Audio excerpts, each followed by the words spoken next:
Grand Risings, everyone. How is your heart feeling today? Thought I would make a video and share a little bit what happens behind the scenes of making my Soul Alchemy Spray, which is a spray that is for alchemizing any negative, dense, harsh energies, including entities and other lower based energies, into the highest, lightest, brightest, most vibrant vibrations for you to be able to not just survive but thrive in life. And it's very, very heavily based in ancestral clearing, and of course assists with personal and spiritual development, as I have been devoted to these practices for over 20 years now, which is amazing. And yeah, it helps you to maintain a higher vibration, living at your fullest potential for longer, having the support through the spray and the energetics and what I've programmed into the spray, which I'll share a little bit about what's in it. There's rose petals, which you can see in the video, white and red this time. I was feeling white for purity and the innocence and the, helping us connect to our inner child and to rebirth or refresh or purify the parts of our souls that need, desire and deserve it. And there's also crystalline energies that I infuse into my sprays, and it's different every time. This one is going to have Herkimer Diamond, which I'm really excited about because I've been having it in my water and drinking it personally for the last month or so. And it's just really brought this beautiful harmonizing oneness into my body and into my field. So I'm really excited to add that in for you guys for this one. And it's a bit warm out here. And yeah, so the water that I utilize, this one has water from Mossman Gorge, which is in North Queensland. And it also has water from Springbrook, which is one of my other favorite places. Sometimes when I'm in these environments, I receive messages from the custodians, from spirit, from my spirit, to collect water and to add it into the sprays. For example, when I was living at Burleigh, I would collect water from where the ocean and the creek cross. Because I really love those liminal spaces, and I feel like that for me is where I tend to gravitate, and I feel it's also where a lot of magic happens too. So I'm not surprised that I gravitate to those spaces, being that I also am a bridge between two worlds to bring down messages from spirit into me, into you, into everyone, and ground that consciousness into reality, into the earth. Which, by the way, I have been receiving a lot of channeled messages lately to stand on the earth every morning for 10 minutes a day, allow the light to come into, not just onto our body and to feel it on our skin, which feels amazing, of course, but also to just visualize the light coming in from above, from Creator, into our I Am Presence, into our crown, into every cell of our being, and lighting up all the shadowy areas, all the darkness, all the areas where the light hasn't reached yet, and magnifying our consciousness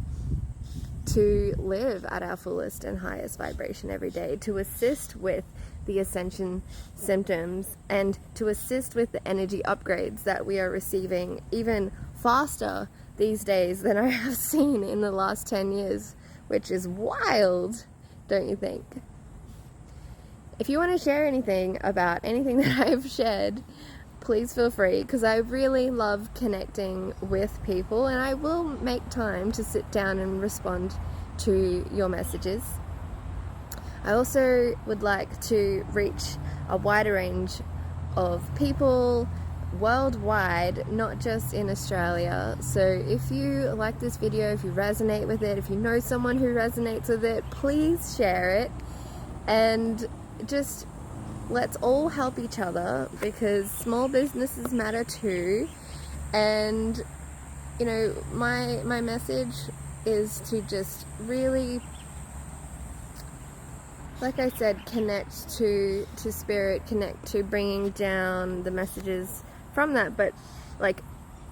to assist us in being more of who we are, and to loving all of ourselves, to loving and appreciating and seeing the bigger picture to all of the experiences that we have, and to really transcend and transmute by acknowledging and sitting with and being present with the shadow. And often, in my opinion, fear and the shadow is just misunderstood, and it's actually our ally if we just sit with it, have a tea with them, just like Buddha says that he has a tea with his shadows, and he has a chat, and he just bees with them. There's nothing wrong with us. There's nothing wrong with anyone else. No one has to be the bad guy, you know. We are just here to experience life the way that we choose to, and we have free will to do that. So I really want to keep assisting people to tune into the most truest, authentic version of themselves, to really see the pain and the hurt as beautiful lessons and experiences, yes, but also to just love ourselves even more deeply,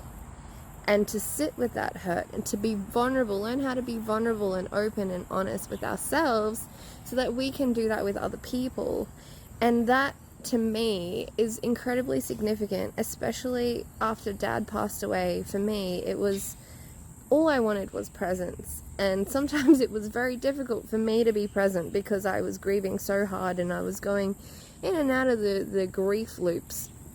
and the grief tunnels is what I'm hearing. And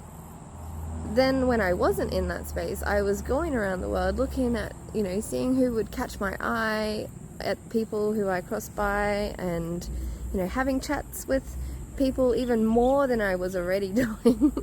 when I was at the beach, or, you know, in a beautiful place, and just seeing who wanted to meet me in the presence that I was desiring. And when I know that when I feel something, other people are feeling it too. So it's better to speak out and speak up than to hold it in me, or to allow it to hurt me, or for the thoughts to continue cycling around and around and around in my mind. Instead of spiraling downward, I share and I spiral upward, and it often, crazy enough, brings more joy and light and love and magic into the world, just by being who we are, authentic to how we're feeling in each moment, emitting our own frequency, and knowing that we are incredibly loved beyond words, beyond what we have been told, beyond what we even think, beyond what we could even imagine, and supported in being who we are, because there is a place for all of us who have chosen to be